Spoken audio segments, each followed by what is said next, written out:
എല്ലാവർക്കും ജോളൂസ് കിച്ചണിലേക്ക് സ്വാഗതം. ഇന്ന് ഞാനിവിടെ തയ്യാറാക്കാൻ പോകുന്നത് നാടൻ ചക്ക കൊണ്ട് ഉടച്ചു തരും. ചക്ക കൊണ്ട് ഉടച്ചെന്ന് പറയുമ്പോൾ ചക്ക ഇളക്കി വയ്ക്കുന്നെന്ന് പറയും, ചില നാട്ടിൽ ഉടച്ചു വന്ന് വയ്ക്കുന്നെന്ന് പറയും, അങ്ങനെ പല രീതിയിലും പറയും. ഈ കണക്കിന് ഇങ്ങനെ അരിയുക. ഇനി ഇതിനകത്തുള്ള ബാക്കി കൂട്ടുകളെല്ലാം ഞാനിപ്പോൾ ഓരോന്നായി പറഞ്ഞു തരാം.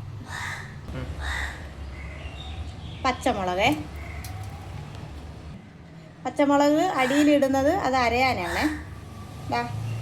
ഈ കണക്കിന് ഒരു പിടി തേങ്ങ, ഇച്ചിരി കൂടെ ഇട്ടോ.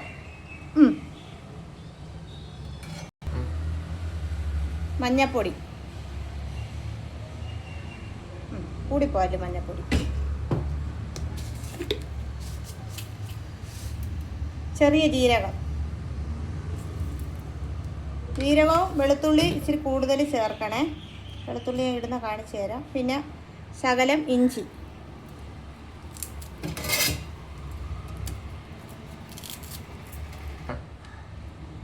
ഇത്രയും വെളുത്തുള്ളി ഞാൻ ചേർത്തിട്ടുണ്ട്. ഈ വെളുത്തുള്ളി കൂടുതൽ ചേർക്കുന്നത് ചക്ക കഴിക്കുമ്പോൾ ചിലർക്ക് ഗ്യാസ് ഉണ്ടാകാറുണ്ട്.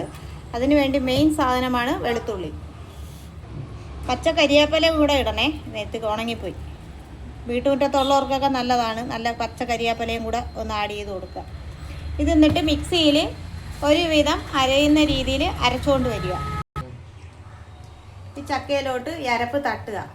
സാധാരണ കലത്തിൽ വേവിക്കുന്നവരാണെങ്കിൽ ഫസ്റ്റ് ചക്ക ഉപ്പും മഞ്ഞപ്പൊടിയും ഇട്ട് വേവിച്ച് വെച്ചിട്ട് അരപ്പ് ഇതുപോലെ അരച്ച് അതിലിട്ട് ഇളക്കിയെടുക്കുക.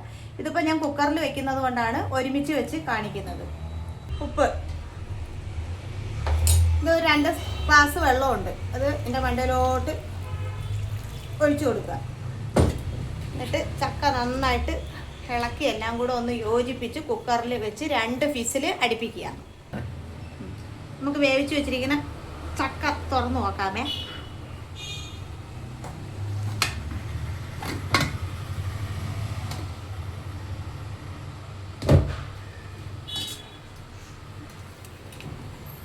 ചക്ക നല്ല വെന്തു. ഈ പരുവത്തിന് വെള്ളമൊക്കെ കറക്റ്റായി കിട്ടിയിട്ടുണ്ട്. ഇനി നമുക്കിതിനെ ഉടച്ച് സെറ്റാക്കാം. നല്ലോണം ഉടയ്ക്കണേ. വെള്ളം ഒഴിച്ചുടയ്ക്കുന്നവർക്ക് വെള്ളം ഒഴിച്ചുടയ്ക്കാം, അല്ലാതെ ഇങ്ങനെ ഉടച്ചെടുക്കുന്നവർക്ക് ഇങ്ങനെ ഉടയ്ക്കാം. ചക്ക ഞാൻ ഈ കണക്കിന് ഉടച്ചെടുത്തിട്ടുണ്ട്. ഇതാണ് ചക്ക ഉടച്ച് വെക്കുന്നതെന്ന് ഞാൻ പറഞ്ഞത്. ഈ രീതിയിലെടുത്താൽ ഇതിൻ്റെ കൂടി മീൻ കറിയോ ചിക്കൻ കറിയോ ബീഫോ ഒക്കെ കൂട്ടി കഴിക്കാൻ സൂപ്പറാണ്.